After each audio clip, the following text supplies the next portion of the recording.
For years, the serene, private lake bordering my backyard had been the crown jewel of my view. When the opportunity finally arose, I purchased it without a second thought, dreaming of peaceful mornings by the water. What I hadn't considered was my neighbor, Karen. For decades, she had treated that lake as her personal entitlement, kayaking on its surface, hosting loud picnics on its shore, and letting her dog splash in it, all without owning a single inch of the property. The day the sale was finalized, her meltdown was immediate and spectacular.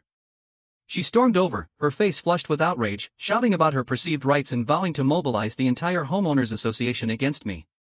True to her word, she launched a campaign of complaints, labeling my ownership as selfish and destructive to community harmony. The HOA, weary of her constant drama, reviewed the legal documents and informed her she had no standing. The lake was indisputably mine. But Karen didn't relent. Instead, she escalated. She began trespassing blatantly, leaving trash on the bank and blasting music at dawn to disrupt the peace. It was her final, foolish declaration of war. My response was measured and absolute. I commissioned a professional survey and, following the precise legal boundary of my new land, had a tall, 6-foot wooden fence installed.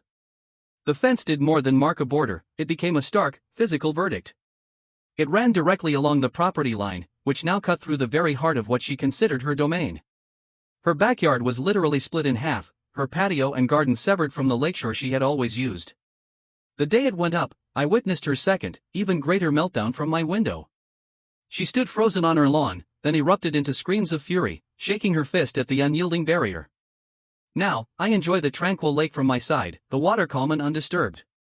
Karen, on the other side of that 6-foot fence, is left with only a splintered view of the water through the gaps in the planks and the bitter silence of her own making.